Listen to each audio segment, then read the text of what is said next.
Distingués invités, chers collègues, chères étudiantes, chers étudiants, chers amis, je me présente, François Roch, je suis le directeur du département des sciences juridiques à l'UQAM et vice-président de la Société québécoise de droit international.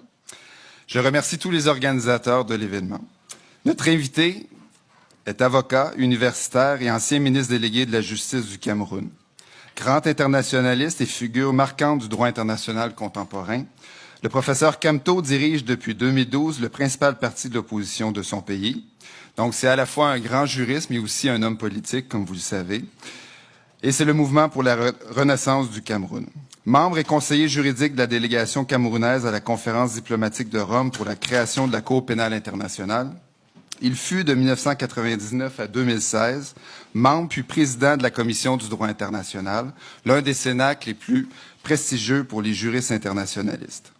Notre invité, membre de plusieurs sociétés savantes, est aussi le fondateur de la Société africaine de droit international et membre curatorium de la prestigieuse Académie de droit international de La Haye. Juriste de grande envergure, il a représenté plusieurs États devant les juridictions internationales, devant la CIJ et devant la Cour permanente d'arbitrage notamment.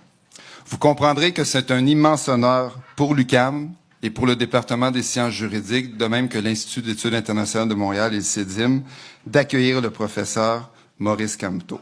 Je vous souhaite à tous et à toutes une agréable conférence. Vous aurez compris que malgré les quelques 50 degrés Celsius qui séparent Montréal et Yaoundé en ce moment, je pense qu'il y a un rapprochement qui s'opère. Donc, merci beaucoup, professeur Kamto, de vous être déplacé à Montréal et d'avoir bravé la tempête, comme toutes les personnes qui sont dans l'assistance.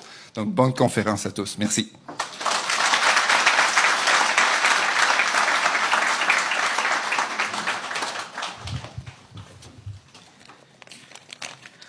Je serai bref.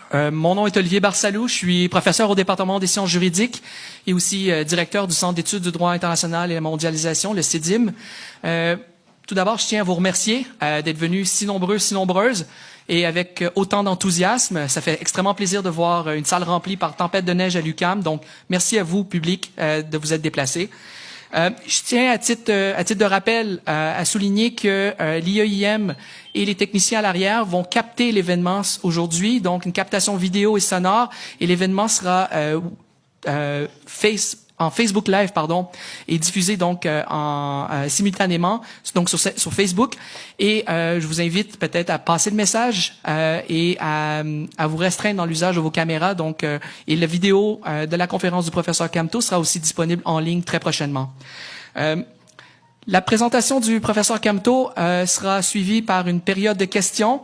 L'événement devrait durer 90 minutes environ et se terminer vers 15h30. Et à titre de rappel, ce soir, il y a le rallye politique qui est prévu au Palais des Congrès. Donc, pour ceux et celles qui souhaitent débattre et continuer le débat politique, je vous invite à rejoindre la rencontre ce soir au Palais des Congrès à Montréal. Avant de laisser la parole au professeur Kamto, je souhaiterais remercier un groupe spécial de personnes à l'IEIM, à l'Institut d'études internationales, sans qui, en fait, cet événement n'aurait pas lieu aujourd'hui. Je tiens à remercier du fond du cœur Caroline Doyon, directrice adjointe, Catherine Poulbourg, coordonnatrice, Christina Popescu, coordonnatrice aussi, ainsi que toutes les autres qui sont venues prêter main forte aujourd'hui. Je pense à Valériane, je pense à Sophie. Merci infiniment pour votre aide, sans qui, en fait, cet événement n'aurait pas eu lieu. Finalement, je tiens à remercier le professeur Kamto, qui, en dépit des tempêtes politiques et des tempêtes hivernales que connaissent notre monde, c'est fait un plaisir de venir nous adresser la parole et discuter de droit international. Et donc, sans plus tarder, je vous invite à le remercier d'être venu et je lui cède la parole. Merci, professeur Kamto.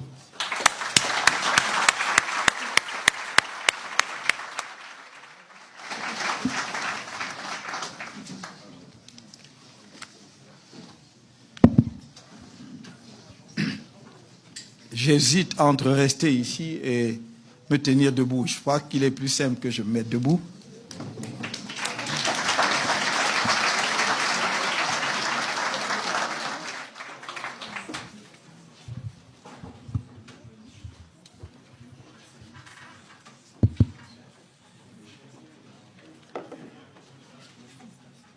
Monsieur le professeur Roch, chers collègues de l'Université de Montréal, du Québec à Montréal, je ne sais pas comment vous exprimer ma gratitude pour les marques de sympathie et l'honneur que vous me faites de m'inviter à prendre la parole dans cette université fort prestigieuse et devant un auditoire aussi important.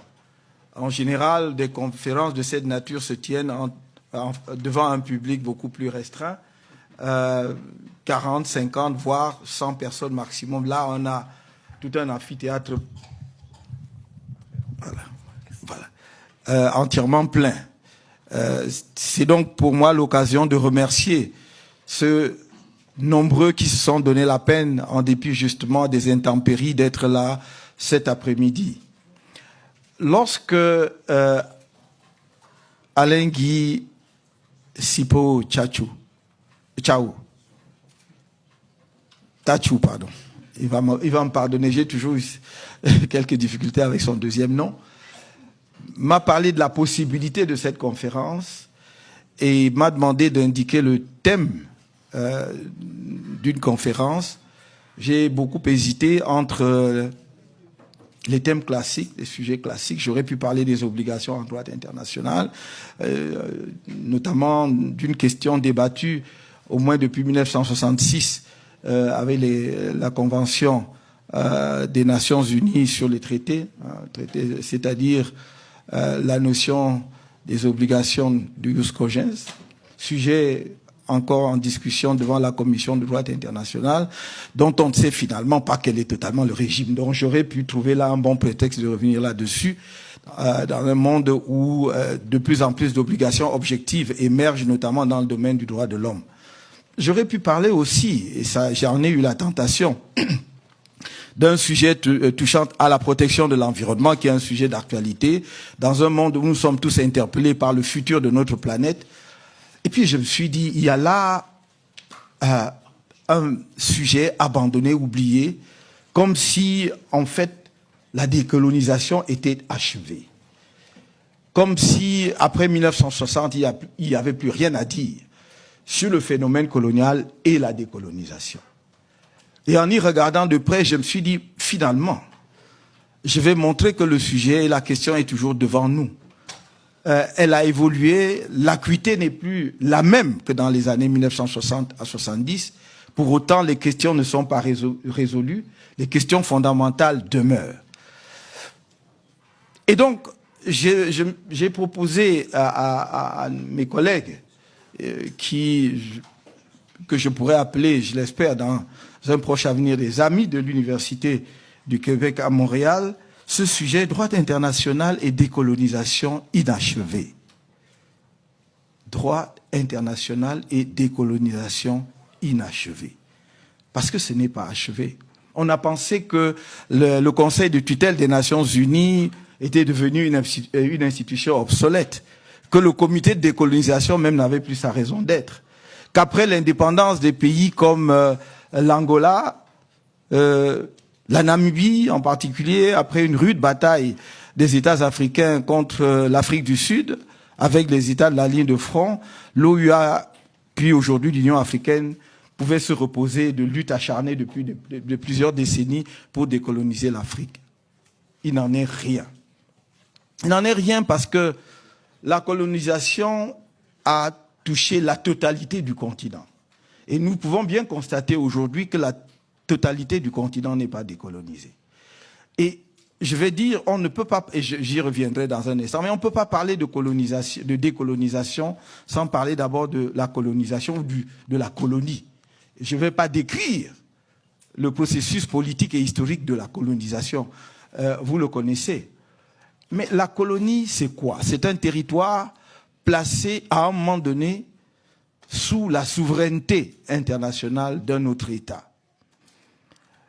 Donc, il s'établit entre ce territoire et les populations qui y habitent des liens de dépendance par rapport à la puissance administrante. Les régimes ont changé en fonction des parcelles de territoire concernées. Et je parle de territoires placés sous la dépendance, sous la domination d'une puissance étrangère à la suite d'une conquête territoriale. C'est important de souligner la notion de conquête territoriale. Parce qu'on peut être placé sous la dépendance d'une puissance extérieure à la suite de négociations, d'un traité qui vous place sous la dépendance. Car dans ce cas-là, on va parler de protectorat. Vous cédez vos affaires internationales, la conduite de vos affaires internationales à une autre puissance. Et dans le cas d'un pays comme le mien, le Cameroun, effectivement, on a été placé sous la domination de puissances étrangères, mais sans être une colonie.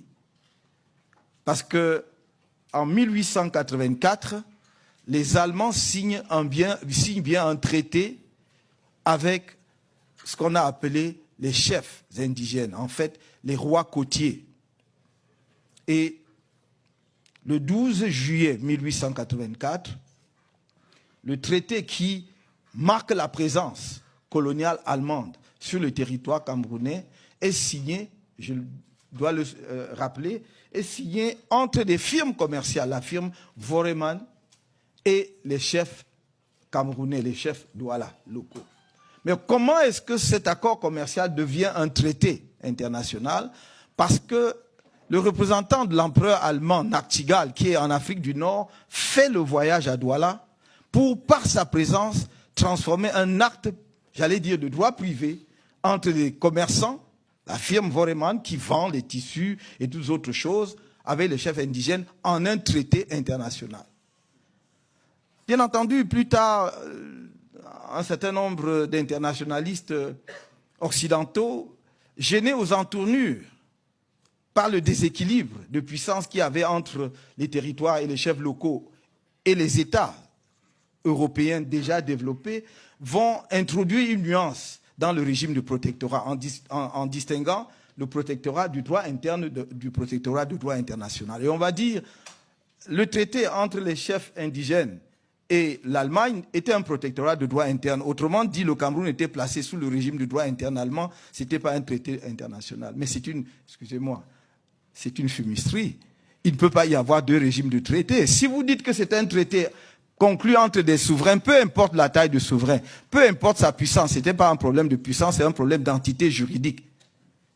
Les chefs locaux Douala n'étaient pas sous la domination d'une autre puissance. Ils l'ont signé en tant que traité avec la puissance allemande. C'est pourquoi il s'agit d'un authentique traité de droit international. Comme il s'en est signé des milliers sur la côte occidentale africaine, il y en a eu 3000 de la sorte. Donc je voudrais insister là-dessus, sur ce phénomène de distinction entre le protectorat et le régime de la colonisation. Parce que lorsque vous avez un territoire sous le régime de la colonisation, les règles qui s'appliquent ne sont pas tout à fait les mêmes. Le territoire colonisé est entièrement placé sous l'empire juridique de la puissance coloniale. C'est la puissance coloniale qui édicte toutes les règles, alors que le territoire sous protectorat est, en ce qui concerne le Cameroun, lorsque le régime international va s'installer avec le mandat et la tutelle, le mandat sous la SDN, la tutelle sous l'Organisation des Nations Unies, ce seront les règles prises par la puissance coloniale, mais sous le contrôle de la Société des Nations qui a duré brièvement, ou de l'Organisation des Nations Unies pour ce qui est de la tutelle. C'est important de dire cela. Pourquoi? Et voilà la colonisation. Pourquoi? Parce que la colonie va évoluer généralement vers un régime de souveraineté internationale de l'entité coloniale. Soit sous la poussée des populations coloniales, soit sous la contrainte ou l'évolution du contexte et du droit international. Et donc va intervenir ce qu'on appelle la décolonisation.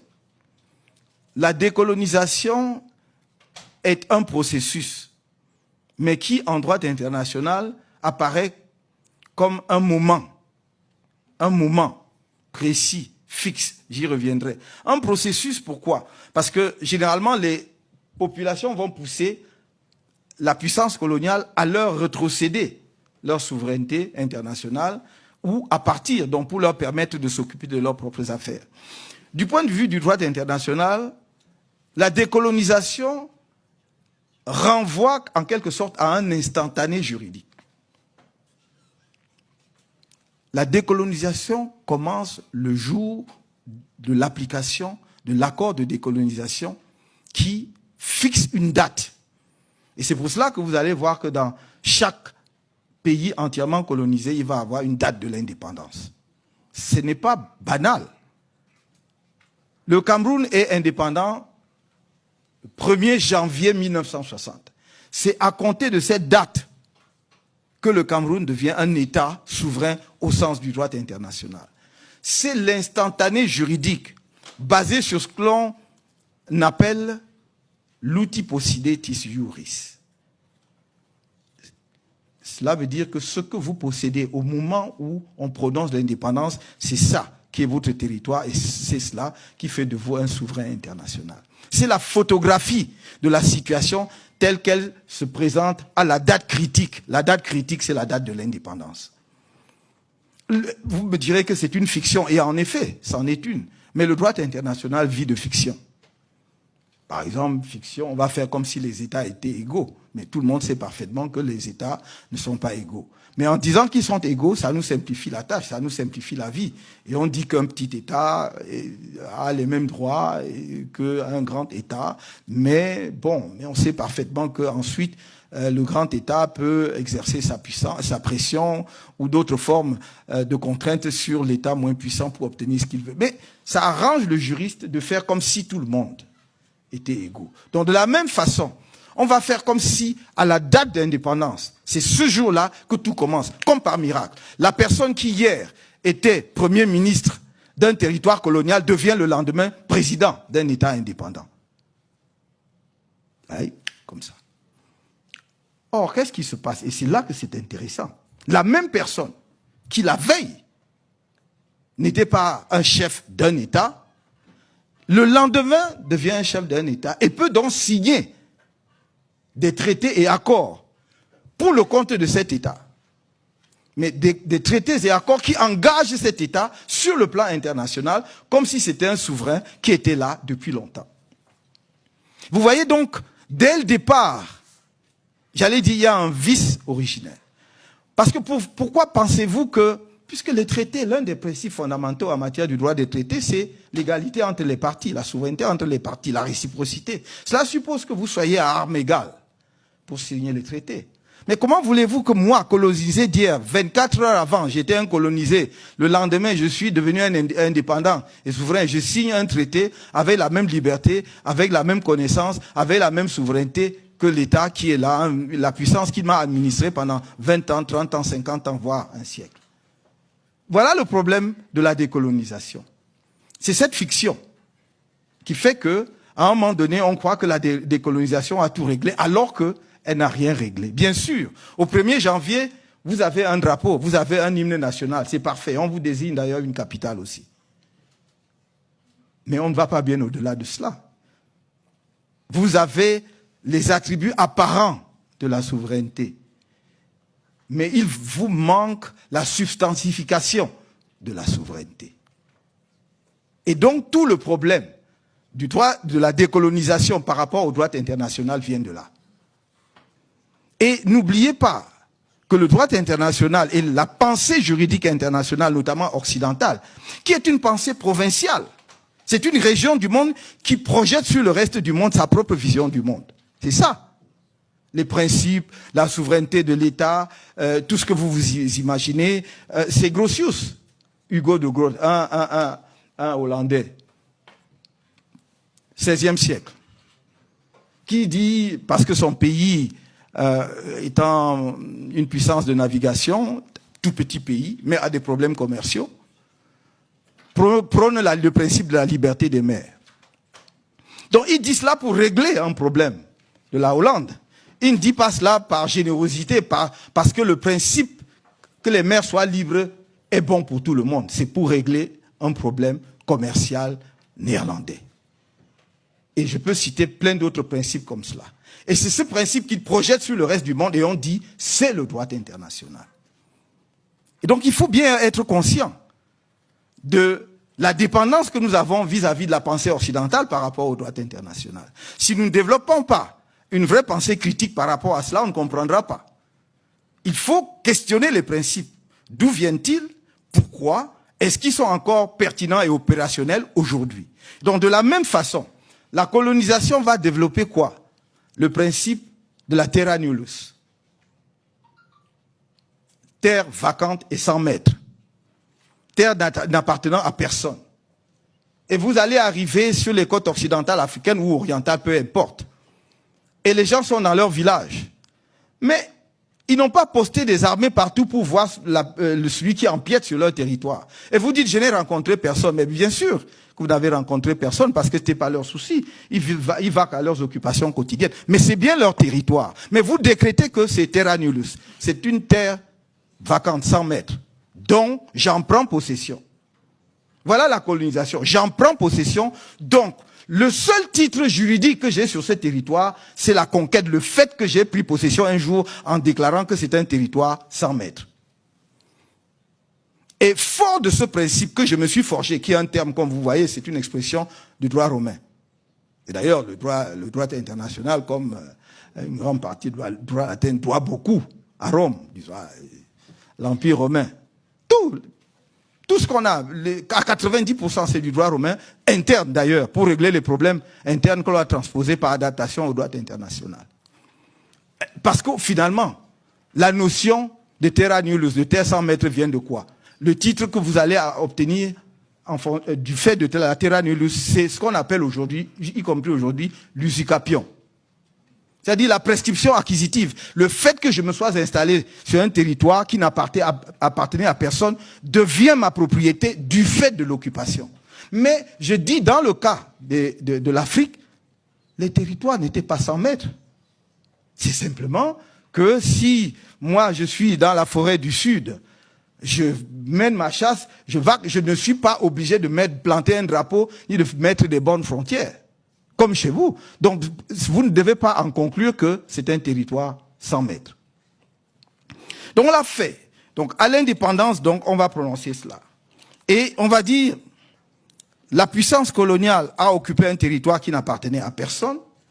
Bon, maintenant, on a évolué. Il va vous concéder l'indépendance. Mais il va s'organiser pour que cette indépendance ne signifie pas la fin du contrôle sur ces territoires. Et vous allez voir que même l'aspect que l'on croyait acquis, c'est-à-dire la décolonisation territoriale, n'est pas terminé. À plus forte raison, le maintien des liens de dépendance, le maintien des liens de dépendance, qui fait que même dans la post-colonie, la colonisation continue encore. C'est autour de ces deux idées que je voudrais faire mon exposé très rapidement. L'inachèvement de la décolonisation territoriale et le maintien des liens de dépendance juridique dans la période post-coloniale. L'inachèvement de la décolonisation territoriale. Je vais juste vous donner quelques exemples pour illustrer cela. Premier exemple, la décolonisation, comment pourrais-je qualifier cela? La décolonisation débarras. C'est-à-dire que la colonie devient un problème, on veut s'en débarrasser et on ne se soucie pas trop de comment effectivement on s'en débarrasse. L'exemple typique, c'est le Sahara occidental. Territoire anciennement sous la domination de l'Espagne. Et lorsqu'en 1974, de 1973 à 1974, l'Espagne décide de partir, l'Espagne n'organise pas les conditions de la décolonisation du Sahara occidental. L'Espagne se retire. Il est vrai que l'Espagne avait ses propres problèmes internes, sévères à ce moment-là, car le processus démocratique était en train d'émerger en Espagne. Et ils étaient beaucoup plus préoccupés de voir comment mettre un terme à cette période de dictature féroce qui avait vu justement les généraux diriger l'Espagne que de savoir comment, dans quelles conditions le Sahara accédait à l'indépendance. Mais il en résulte que nous avons là une épine que l'Afrique traîne encore jusqu'aujourd'hui parce que se retirant dans ces conditions, il y avait un vacuum, un vide juridique que certains voisins ont vite fait de combler. D'abord la Mauritanie, dans un premier temps, en même temps que le Maroc, puis la Mauritanie s'est retirée en disant voilà, c'est un territoire, c'est pas le mien, et le Maroc y est resté. Et l'Assemblée générale va demander un avis consultatif sur le statut du Sahara occidental, qui va donner lieu donc à ce fameux avis de 1975, de la Cour internationale de justice qui, justement, bat en brèche la notion de terra nullius, en disant non, le territoire du Sahara occidental n'était pas un territoire sans maître, parce que le Maroc soutenait cela, en disant nos populations nomades allaient jusque dans le Sahara occidental, et les populations du Sahara occidental, avaient des liens d'allégeance au souverain marocain. Et donc, le Sahara occidental est territoire marocain. L'avis consultatif de la Cour en a décidé autrement, en disant que ce n'était pas un territoire sans maître. Il faut donc décoloniser le Sahara occidental, notamment par un référendum d'autodétermination. On en est là jusqu'aujourd'hui, puisque ce référendum n'a jamais été organisé, comme vous le savez.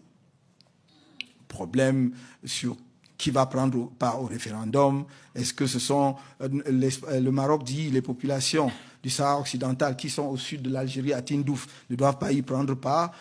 Dans le même temps, depuis presque une vingtaine d'années, la présence marocaine est importante, dont les populations marocaines ont occupé le territoire du Sahara occidental. Si on organisait le référendum aujourd'hui, l'identification des participants serait très difficile. Donc on est un peu dans l'impasse. Voilà le premier exemple. Donc, décolonisation, débarras.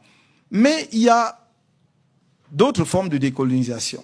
C'est ce que j'appellerais la décolonisation en reculons. La puissance coloniale décolonise, mais sans vouloir partir. Ou alors en gardant quelque chose.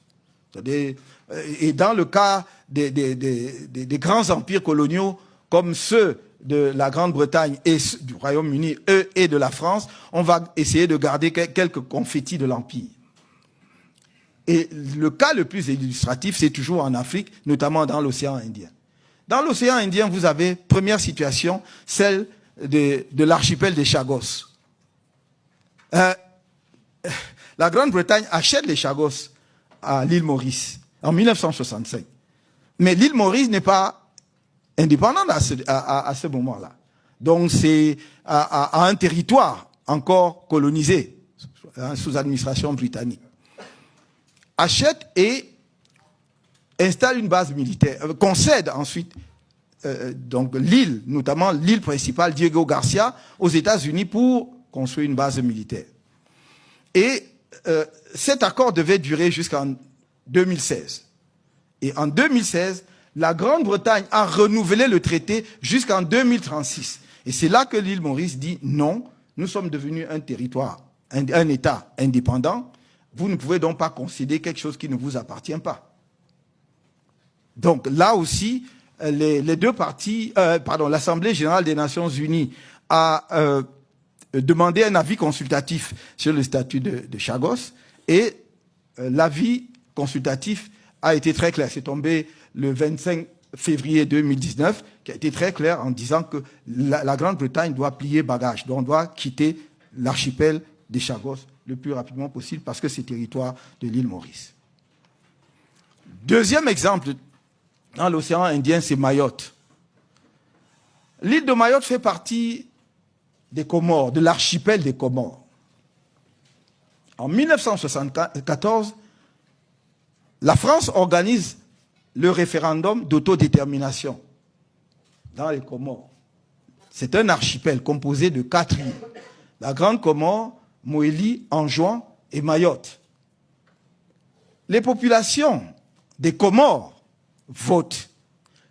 Dans les 3 îles, Grande Comore, Moélie et Mayotte, elles votent à environ 99% pour l'indépendance. Sur l'île de Mayotte, les populations votent à 63% pour le maintien dans la République française. Mais je dis bien, il s'agit d'un archipel, donc d'un seul État. Donc, normalement, on devait additionner les voix de l'ensemble des 4 îles pour déterminer si les populations des Comores ont décidé d'être indépendantes ou de rester dans la République française. Mais là, pour le coup, on a fait du sissonnage. On a dit, voilà, on reconnaît l'indépendance des 3 îles qui ont voté à 99% pour l'indépendance, mais la 4e, où on a voté à 63% pour le maintien, on l'enlève. Et elle devient partie du territoire français. Et comme vous le savez, en 2011, on a départementalisé Mayotte, c'est-à-dire que Mayotte est devenu la 101e département de la France et 5e département d'outre-mer de la France. Mais je dois dire que dès 1974, et de façon plus précise en 1975, l'Assemblée générale des Nations unies, par une résolution 3385 de 1975, a dit clairement que la puissance coloniale devait respecter l'unité et l'intégrité territoriale des Comores. Et donc avait décidé de ne pas reconnaître le détachement de Mayotte par rapport à l'archipel des Comores. L'Organisation de l'Unité africaine a voté dans le même sens une résolution. Et en 2011, d'ailleurs, lorsque la départementalisation a eu lieu, il y a eu une nouvelle résolution de l'Assemblée générale et surtout des prises de position de l'Union africaine qui ont condamné très clairement justement la souveraineté française sur Mayotte et la départementalisation. Vous voyez donc que par ce comportement, les puissances, qu'elles soient britanniques hier jusqu'à l'avis consultatif, on verra d'ailleurs ce que les Britanniques vont faire de cet avis, puisque un avis consultatif n'est pas un arrêt de la Cour internationale de justice, il n'est donc pas contraignant, même si en pratique jusque-là tout le monde respecte les avis consultatifs de la Cour internationale de justice. Je crois que la Grande-Bretagne n'a pas encore décidé clairement ce qu'elle entend faire de cette résolution. Donc que ce soit dans ce cas-là ou dans le cas de Mayotte, nous sommes dans une situation où le principe de l'autodétermination, le principe du droit des peuples à disposer d'eux-mêmes est battu en brèche. Donc il y a une rébellion de la puissance contre les règles du droit international quand ça les arrange. Je rappelle que ce principe d'autodétermination et du droit des peuples à disposer d'eux-mêmes, qui avait été formulé et surtout expérimenté pour la première fois dans les années 1900, notamment avec l'avènement, enfin la création de la Turquie et les États de la région, a été adopté sous forme d'une résolution de l'Assemblée générale des Nations unies en 1960 et que tout le monde, enfin la plupart des internationalistes considèrent qu'il s'agit désormais d'un principe du droit international coutumier.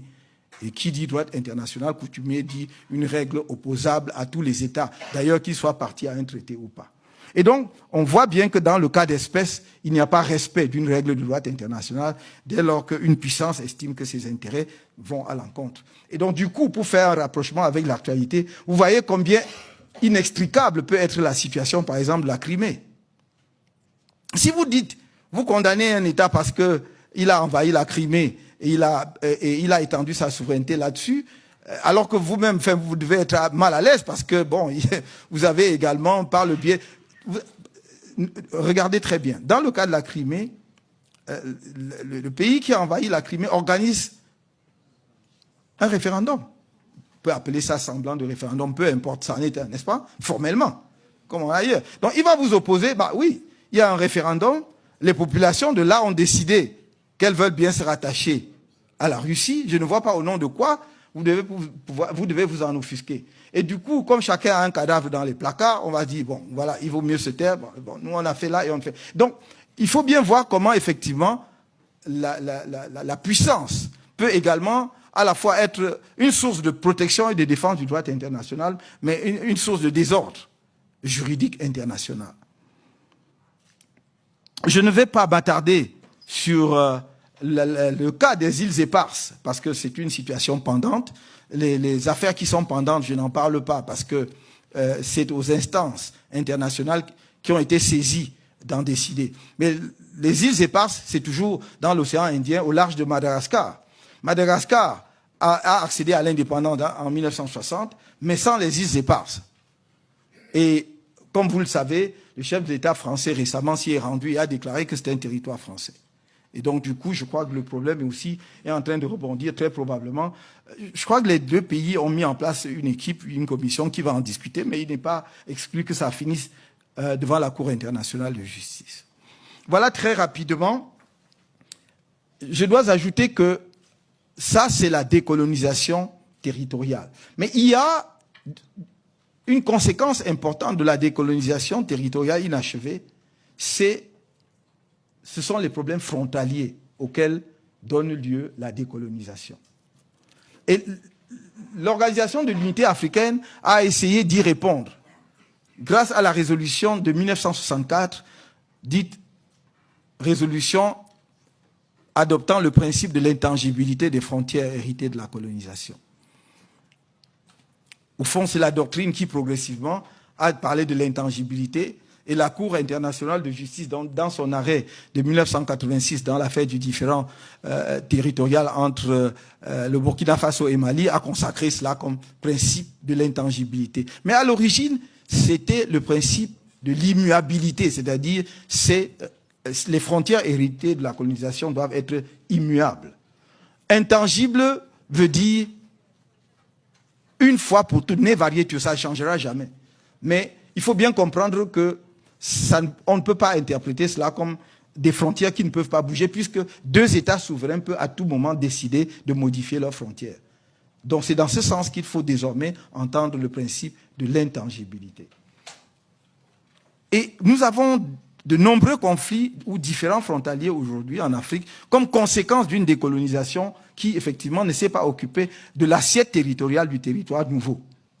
On s'est dit, voilà, c'est à peu près comme c'était généralement des ensembles faisant partie d'une même colonie. Si vous prenez l'Afrique équatoriale française et l'Afrique occidentale française, c'était un même ensemble. Et généralement, ce sont les limites administratives que les préfets ou les sous-préfets, après l'indépendance, mais surtout avant l'indépendance, le haut commissaire traçait entre les colonies qui deviennent frontières. Mais généralement, c'était des frontières imprécises parce que c'était un même État, un même empire, dont on n'était pas très soucieux d'être très très précis sur les frontières. Aujourd'hui, que ces anciennes entités coloniales sont devenues des États indépendants, cela pose problème. Et donc il y a de nombreux différends entre États africains. Je pense, j'ai eu l'honneur et le plaisir d'assister à un certain nombre de plaider pour un certain nombre d'États africains dans de tels contentieux, mais il en existe encore. Et donc, si les étudiants de l'UQAM qui s'intéressent au droit international sont attentifs à cela, ils auront peut-être beaucoup de travail à l'avenir. Je crois qu'il y a devant, en perspective, de nombreux contentieux. À l'heure où je vous parle, il y a l'affaire de l'île de Banié et Cocotier entre la Guinée équatoriale et le Gabon, justement parce que la décolonisation ne s'est pas penchée sur les limites et les frontières entre les deux pays. Donc, il y a une grosse dispute, un gros différend. D'ailleurs, ils ont déjà signé le compromis de saisine pour saisir la Cour internationale de justice. Pour l'instant, il reste simplement à savoir celui qui va faire le premier pas pour aller déposer au greffe de la Cour, et le contentieux va commencer. Mais vous avez aussi de nombreux autres cas. Je vois, il y a un différend potentiel entre le Bénin et le Burkina Faso, n'est-ce pas, toujours à propos de la délimitation des frontières et de nombreux autres. Et alors, je ne vous parle pas des frontières maritimes, qui n'avaient pas du tout, retenu l'attention des puissances coloniales et qui deviennent un très, très gros problème aujourd'hui, d'autant plus que les enjeux pétroliers et gaziers sont énormes. C'est le cas, par exemple, entre le Kenya et la Somalie, mais on peut multiplier sur toute la côte occidentale comme orientale, ces conflits, effectivement, abondent. Permettez-moi de dire très rapidement donc quelques mots sur la deuxième partie de cet exposé qui est le droit international au service de la dépendance post-coloniale. Et on peut l'observer pour l'illustrer très rapidement à travers deux phénomènes. D'abord, la dépendance militaire. Les accords de coopération militaire conclus généralement à la veille ou immédiatement après l'indépendance, effectivement, créent de tels rapports. Et même lorsque ces accords en matière de défense ont été renouvelés un peu récemment. Je vois un certain nombre de pays africains qui ont renouvelé leurs accords en matière de défense. Par exemple, avec la France en 2009, vous vous rendrez compte qu'il y a toujours quand même un certain nombre de clauses particulières qui montrent que la souveraineté de ces pays, ou en tout cas la décolonisation, n'est pas tout à fait achevée. Je me garde même de parler des bases militaires. Mais si nous prenons même des pays qui n'abritent pas des bases militaires, vous verrez, par exemple, que dans mon propre pays, l'accord de 2009, n'est-ce pas, qui a remplacé les anciens accords de défense, prévoit, par exemple, que la base logistique française à Douala est inviolable. Donc c'est inviolable. Donc les autorités camerounaises ne peuvent pas y pénétrer.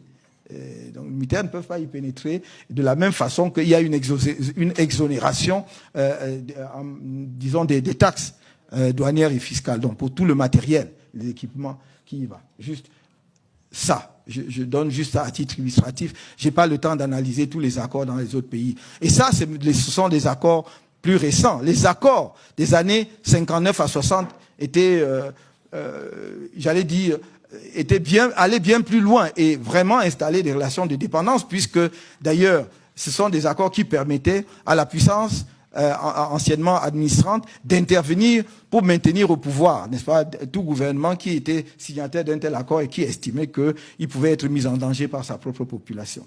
Deuxième point illustratif, là aussi j'irai très vite, c'est dans le domaine économique. Et là, nous pouvons commencer par ce qu'on a appelé les accords de coopération économique, notamment en matière commerciale, entre les pays africains et en particulier les pays européens. Les accords de Yaoundé 1, Yaoundé 2, Lomé 1, Lomé 2. Et enfin, l'accord de Cotonou de 2000. Et il ne vous aura pas échappé qu'aucun de ces accords n'a permis le développement de l'Afrique. Mais comment voulez-vous signer dès les années 60 l'accord de Yaoundé 1, je crois que c'est entre 62 et 63, si je me trompe. Accord commercial. Le Cameroun ne produit encore rien sur le plan industriel et quelques produits agricoles. Ce qu'on a appelé les produits de rente, c'est-à-dire le cacao, le café, le thé, le coton. Et on vous dit, c'est un accord d'échange commercial. Sauf que, en fait, vous recevez tout et vous n'échangez rien.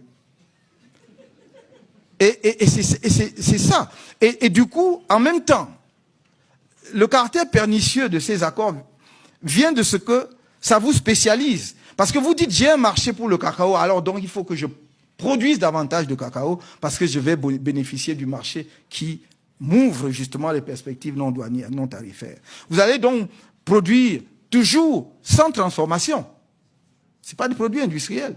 Vous devez produire et renvoyer brut. Donc vous produisez beaucoup de cacao, beaucoup de café, beaucoup de coton. Donc vous ne déterminez pas les prix. Hein? Après, on vous a chanté tout au long des années 70, vous n'étiez pas encore né, mais la détérioration des termes de l'échange.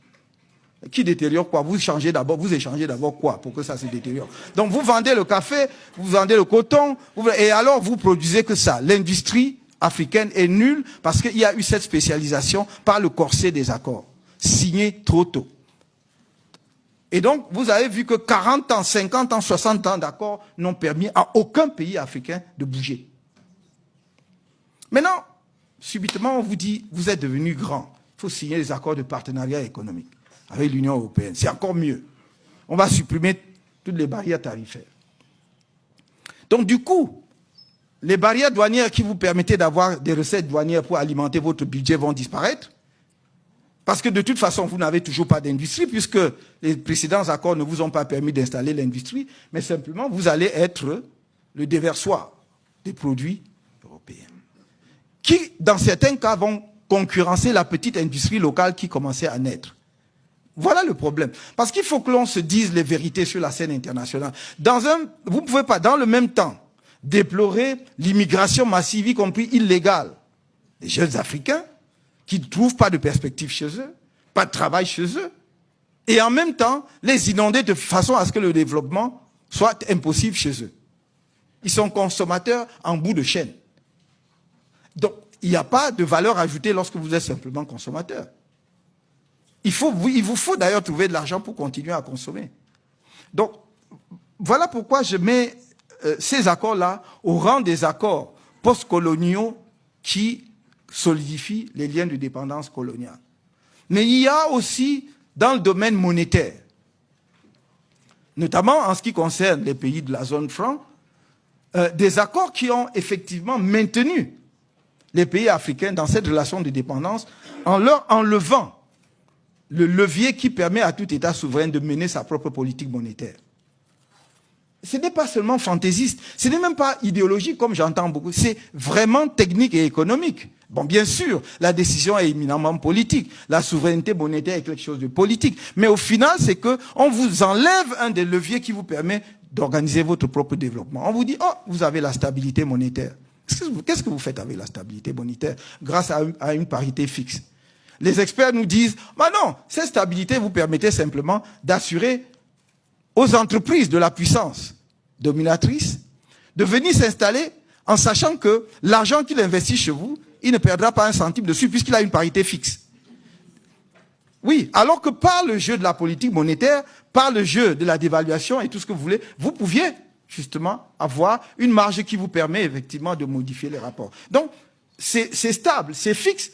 Il investit 10 francs, il sait que je retirerai 15 francs et il est sûr qu'il retirera les 15 francs parce que la parité fixe de la monnaie vis-à-vis de la devise métropolitaine hier et vis-à-vis de la devise européenne lui garantit cela.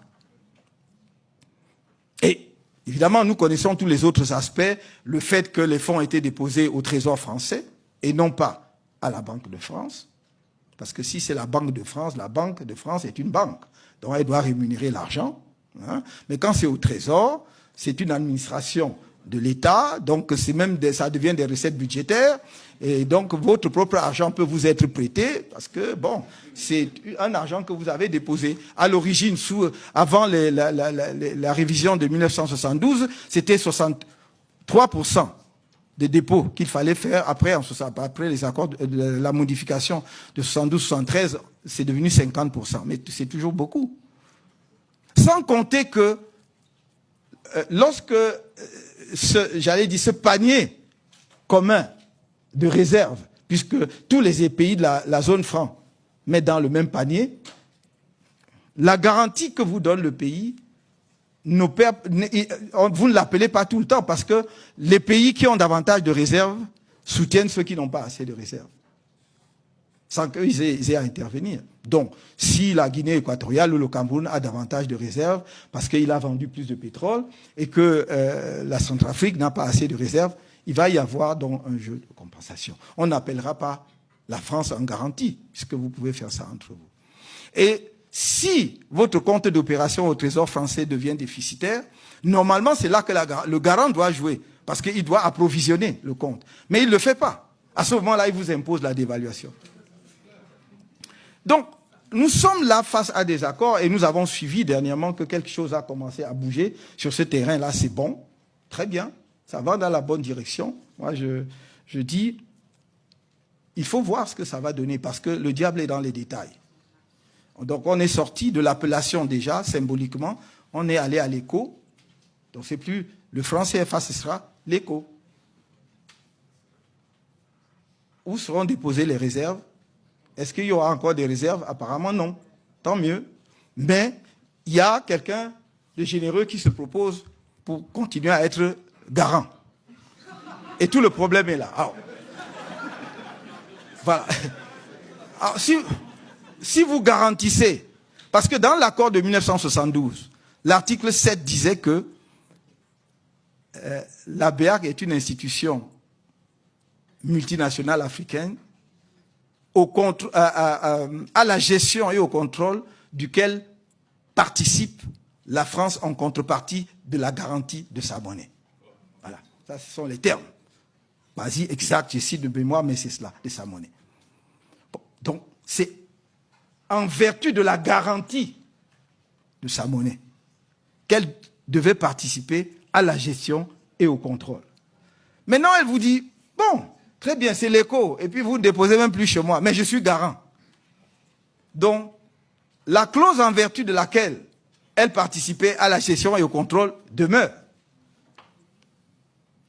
C'est pour cela que j'ai dit, on m'a posé la question il n'y a pas longtemps, et j'ai dit, donc le diable est dans les détails, on nous a annoncé un accord entre le ministère français des Finances et les institutions financières de la zone franc en Afrique, c'est-à-dire BEAC et BCAO en Afrique occidentale. Pour l'instant, la BEAC observe encore. Non. Et donc, il faudra que nous attendions de voir ce qui sera dans cet accord pour savoir vraiment si on est sorti du franc CFA ou bien si on a seulement changé d'appellation. Voilà les quelques indications, les quelques éléments que je voulais, à grands traits, vous présenter pour illustrer mon idée selon laquelle la décolonisation est inachevée. Et je terminerai simplement en disant une chose. Afin de permettre au droit international de jouer pleinement son rôle de règle organisant la vie dans la société internationale, il faut décoloniser le droit international. Il faut le décoloniser lui-même. C'est-à-dire que nous devons avoir un regard critique sur les concepts du 19e siècle qui étaient forgés pour asseoir la colonisation. Ce n'était pas forgé abstraitement pour le plaisir intellectuel et spéculatif de créer des normes. C'était pour asseoir les intérêts et la colonisation. Donc nous devons commencer donc par une vraie critique de ces concepts et de ces principes. Nous devons aussi essayer de regarder au-delà du 19e siècle pour voir les origines historiques du droit international. On enseigne de moins en moins l'histoire du droit international dans les facultés. C'est vrai que c'est une matière qui est devenue obèse. Et donc, généralement, les programmes n'ont pas le temps de consacrer un vrai morceau à l'histoire du droit international. Vous apprendriez beaucoup de choses, y compris tous les débats sur le concept du jus consciens, y compris le débat sur la question du droit naturel et du droit positif. Pourquoi on en est arrivé là? C'est parce que les premiers, ce qu'on a appelé les pères fondateurs du droit international, venaient en grande partie de l'Église aussi, n'est-ce pas? De Vitoria, Suarez et tout ça. Ça, c'était des moines. Et donc, à une époque où le christianisme était très dominant en Europe et dont la pensée du droit international se coulait aussi dans la pensée globale de la société. Quelqu'un comme Hugo de Groot, dont je vous ai parlé tout à l'heure, toute sa doctrine partait d'abord du principe acquis que la théologie chrétienne était la base de ce qui devait sous-tendre la réflexion en droit international. Je ne dis pas que la théologie chrétienne n'est pas bonne, je dis simplement qu'il faut le savoir et faire son propre inventaire, et analyser et savoir effectivement si ça peut continuer à régir tout cela aujourd'hui ou pas. Voilà, je crois que je n'ai peut-être pas, je l'espère, épuisé le sujet, mais il m'a suffi juste de vous indiquer qu'il y avait encore là matière à réflexion, et je vous remercie de votre aimable attention.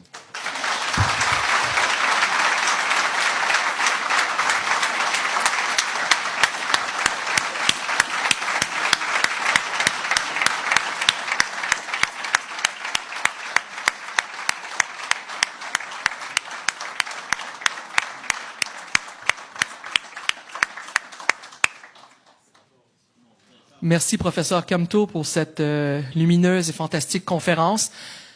On a la salle jusqu'à 15h30. Je crois qu'on peut prendre quelques questions, mais avant de procéder aux questions, j'ai juste à titre de rappel, il y a 2 micros de part et d'autre, un micro de part et d'autre de la salle. Si vous voulez poser une question, je vous invite à vous lever et aller vous mettre en rang pour poser la question au micro afin que tout le monde dans la salle puisse vous entendre. Et autre chose, je tiens à souligner et à le rappeler, on a une salle voisine qui est pleine aussi, qui malheureusement on ne pouvait pas accommoder. Et je voulais juste le rappeler parce qu'on a cette salle-ci, mais toute la conférence a été diffusée aussi dans la salle voisine. Il y a plus de 250 personnes qui se sont présentées à l'événement et je vous remercie pour ça. Donc maintenant pour la période de questions, un à la fois, au micro, on y va lentement et je vous laisse, professeur Camteau, prendre des questions.